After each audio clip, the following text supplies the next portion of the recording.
So, a couple of weeks ago, we pulled together a community survey to get feedback on Final Fantasy XV, and we did this for a few different reasons. Firstly, while a lot of people have opinions about Final Fantasy XV and have voiced these opinions in various places like on social media, communities on Reddit, on YouTube videos either on our channel or others like Mr. Happy or the Final Fantasy Peasant, there's not really been a centralized, concise place to really grasp the overall reasons for these sentiments. Square Enix themselves have also conducted surveys relating to the game, whether it be the one included with episode Dusky or the more recent one relating to upcoming content. Another reason was that we therefore wanted to do a bit of a retrospective to see how those episode Dusky opinions compared to those from 6 months after the game's release, while also providing some insight into what fans want for the future of the game. I'm also a bit of a data geek, so on a personal level, I've been in my element with this, and I've been honestly overwhelmed by not only the sheer volume of people who took the survey, but also the amount of positivity surrounding it. The final tally was 2,602 respondents, which is absolutely awesome. As I mentioned in the reveal video, I was hoping for only a couple of hundred, and if we hit 1,000, then that was very much something of a stretch goal. But the fact over 2,500 people took it means we have plenty of data to analyse. And upon taking my initial dive in, what surprised me, given that this survey was seeded out specifically within the Final Fantasy community itself, is that 317 people, or 12.2% of those who took the survey, had never played a Final Fantasy game before in their life before playing Final Fantasy XV. This was pretty even across the regions too, with only respondents from South America deviating from that 12% figure. It was more weighted towards veterans in that region. This all in itself is quite exciting because to me, it shows that no matter what you think about Final Fantasy XV, it has really driven people to engage with the existing fanbase, and considering how vast and expansive this franchise already is, I'd say that's a very healthy ratio. And it makes me genuinely curious to know how Final Fantasy XV's sales figures are split between veterans and first-timers. Either way, it means that for this first part of our dive into the survey result, we are going to be focusing on insights we can gain from looking at the opinions of new players versus those who had already had exposure to the franchise before playing Final Fantasy XV. Square Enix of course decided to put this statement right at the start of the game, so I feel it was only natural for me to want to explore this in a quantitative manner. I mean, the game may have been designed with that sentiment in mind, but statistically, did the game really deliver a positive experience for both existing fans of the franchise and for first timers?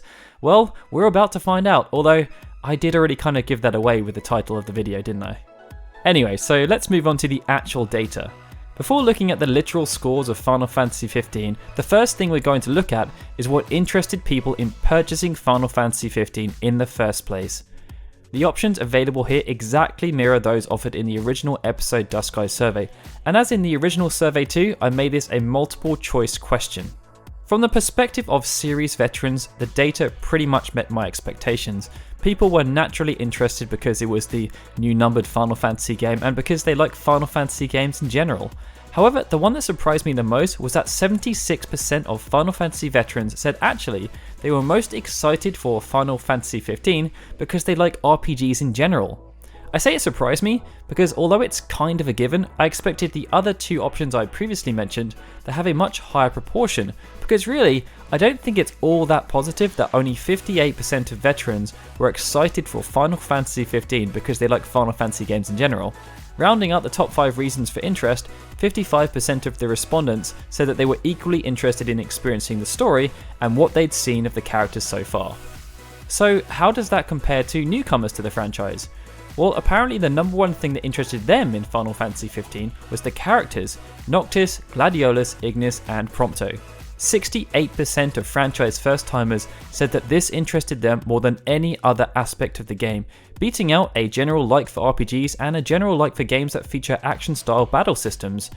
Next for first-timers was the graphics and the artistic direction, but apparently not as important as it was for those who were taking their first step into the franchise. This in itself is quite interesting to me, as Final Fantasy as a franchise has of course always had this reputation for strong graphics, and it still looks like that's an important factor when garnering interest from the wider gaming community. At the opposite end of the spectrum, veterans weren't interested in Final Fantasy XV because they'd heard good things from a friend, which could be taken one of two ways really. Other than that though, they really didn't care about the car, and they weren't enthusiastic about the voice acting, the open world gameplay, and the potential dialogue between the characters. For newcomers, only 6% said they were interested in Final Fantasy 15 because they like Final Fantasy games, and only 26% said they were interested because it was the next numbered title in the franchise. This of course is rather logical because it was their first step into the franchise. But they also didn't care for the car, and voice acting wasn't much of a draw for them either. In terms of literal comparisons, I don't feel as though the standard bar chart comparison often used by Square Enix in their presentations really suffices to understand the nuances between the two different demographics here. Instead, we're going to look at the relative difference in responses ordered by the overall response rate. The first thing that pops out instantly here is that newcomers to the franchise were more excited in a relative sense about pretty much every single aspect of the game compared to series veterans. There were a few exceptions though. Veterans were significantly more excited about Final Fantasy 15 because they like Final Fantasy games in general, and because it's the latest numbered Final Fantasy title, something that is beyond obvious. But outside of the general like for RPGs, the only two other categories that they were more excited for than newbies was the perspective story and the music.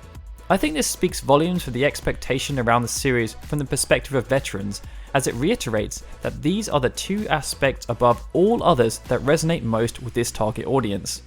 If we then flip the chart and order it by general relative disparity in levels of interest, we can see a clear area of contention, the areas where Final Fantasy 15 clearly differed from what came before in the franchise. Whereas newcomers were pretty excited in general about games that are set in an open world and feature action style battle systems, and were specifically interested in Final Fantasy 15 because it had open world gameplay, veterans were not.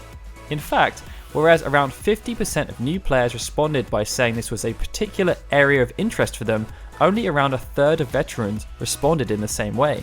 As a veteran myself, this doesn't particularly enthuse me. Square Enix have been trying to force the franchise towards this action-orientated open world experience for a while, and it's clear that the existing fanbase is still somewhat resistant to this change. However, it's what the gaming audience in the West clearly wants right now, and the high level of interest around these areas amongst newcomers to the franchise shows this. Compared to the veteran, the Final Fantasy 15 newcomer had rather different reasons to be excited for the game, and without wanting to get too melodramatic, it's going to be very interesting to see how Square Enix deals with these differing expectations from within the community and outside of the community as they look to evolve the franchise further in the future. Alright, so now that we've looked at why people were excited for Final Fantasy 15, now we're going to move into the juicy stuff, opinions on the actual game itself upon its release. So as with the previous section, this section again repurposes a question that was asked during the episode Duske survey. They asked how people would rate each of the following aspects of Final Fantasy 15. However, unlike the previous question, this was answered as a rating out of 10, with 1 being the lowest and 10 being the highest. To kick things off, we're going to look first at the overall score of the game. Series veterans rated Final Fantasy 15 on average as a solid 6.92 out of 10 game, and if you average all of the ratings across the other individual sections, you get a score of 6.93. First timers on the other hand were much happier on average, rating the game as a 7.74 out of 10, but when looking at how they scored the individual components, on average these came out at 7.59, much lower. These overall scores go some way to instantly showing the disparity that exists between series veterans and series newcomers, but it's only once you start delving into the individual elements that things become a bit clearer. So the first thing that is immediately striking here is that Final Fantasy 15 newbies rated every single area of the game higher than their veteran counterparts. In fact, across the board, those who were using the game as their entry point into the franchise scored every element on average 0.66 points higher. Now, given the reasons why they were interested in the game, this does make some sense. Open world gameplay was scored 0.9 points higher on average by newcomers, and the battle system was scored 0.97 points higher on average.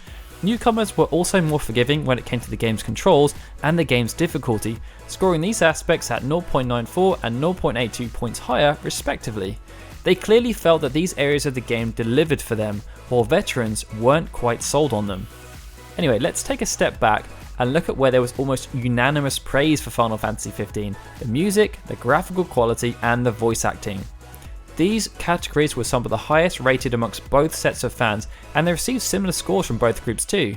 Yoko Shimomura, Yoshitaka Suzuki, Tetsuya Shibata, Yoshino Aoki, Shota Nakama, and Nobuo Uematsu did an amazing job on the musical composition side of things. Fans also felt that the game looked great, so credit should be given to the developers here.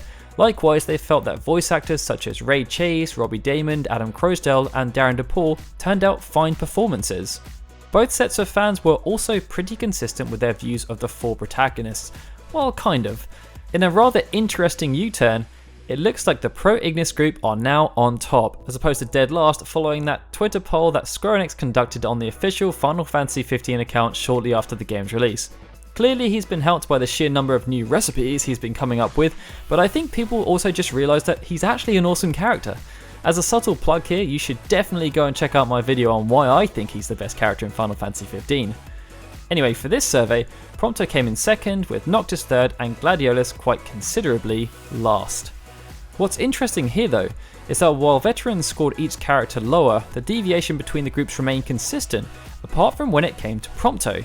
While newcomers rated Ignis and Prompto as pretty much equal first, veterans, while still liking Prompto, weren't quite so keen on him when compared to Ignis. Alright, so let's turn our attentions to the good stuff, the elements that people didn't like about the game. The bottom 5 elements were identical for both groups of fans. The only thing that differed was the ordering and their respective scores. Neither group was happy about the game's difficulty, the game's story, the tutorials that were offered, the amount of variety and the content that featured in the game, and unfortunately for him, Gladiolus' personality. Much has been made about the game's story, and this survey just cements the dissatisfaction that's been pouring across various mediums. And to be blunt, as an RPG, having the story rated as one of the worst elements is never something you want to see. Likewise, having the variety and depth of the content available scored so poorly in an RPG is also pretty damning. What's also interesting about this though, is that while both groups felt the story fell short, it was also the area where there was the biggest disparity in the scoring. Veterans were clearly underwhelmed by the story, but they were also much more dissatisfied compared to newbies when it came to the amount of variety and depth of content, but also the difficulty, the battle system, and the open world gameplay. It should therefore come as no surprise that when I asked people which single aspect of the game they would improve above all others, it was the delivery of the story that came out on top for both veterans and newbies. For veterans, this aspect won by a landslide. 50% voted for this as their improvement of choice, but what's interesting about this particular question is that the majority of veterans and new fans alike felt that it wasn't the concept of the story that was at fault, it was instead the delivery of the concept. Perhaps this is just harkening back to those Versus 13 days and the story that might have been, but it again reiterates that everyone felt the story didn't deliver on its potential. Where there was disagreement though was with the side quests. Veterans felt that this was an area that could have been better, with 16% voting for this option, but newcomers felt that improving this aspect of the game was almost as important as improving the delivery of the story. This just goes back to those initial areas of interest though, and why people were interested in Final Fantasy XV in the first place. Square Enix very much tried to pitch this as a game that fans of open world RPGs would enjoy, but compared to other popular games in this genre, fans just felt that Final Fantasy XV was lacking. It also wasn't therefore too surprising to see that newcomers were also less satisfied with the sub-characters than veterans. But where does this leave us moving forward? Despite some of the harsh feedback, are fans more or less excited for future games? Now, there was some dissension around this question because I didn't give people an I'm neither more or less excited option, but I didn't feel as though that was necessary. Even if it was in just a small way, I'm still confident that your experience with Final Fantasy XV will have affected your excitement for future installments either positively or negatively. By giving a binary option here, it also made the results much clearer. As you can see, 95% of people who had never played a Final Fantasy game before are now even more excited for future games, something that can only be seen as a massive win for Square Enix. They were able to deliver Final Fantasy XV despite all the hardship behind the scenes and still produce a game that, despite its clear faults, was able to get newcomers more excited about what the future holds. For veterans, the results weren't quite as positive, but 73% of respondents still said that Final Fantasy XV had made them more excited for future games in the franchise, which again can only be seen as a massive positive for the guys at Square Enix. Yes, it is a shame that 27% are now less excited for what's to come, and there are bound to be some people who have been completely turned off the franchise, but I'm sure you will all agree that those ratios are still pretty healthy considering the turmoil that Final Fantasy XV went through during its 10 years in existence. So that's the first part of my Final Fantasy XV survey analysis complete. I hope you guys enjoyed it, and I'm sure you can now see why I've decided to split it into multiple videos. I will say that if you made it this far, you should definitely give yourself that customary pat on the back. There was a ton of data to digest, and if there's anything specific you'd like me to cover, then let me know. For your reference, the next dive into the survey results will focus on the Final Fantasy XV universe, which is going to be very interesting, I can tell you that now. Either way, let me know what you thought about the results in the comments below, and if you enjoyed this video, please hit that like button, subscribe to our channel, and share this video around. Also, please consider supporting us on Patreon. You can find out more information at patreon.com/FFUnion. We are very fortunate that these guys have already chosen to support us, and it would be great to see this number just keep growing and growing. Alright guys, this is Daryl signing out. I will see you next time for more interesting videos and of course, more Final Fantasy XV survey results.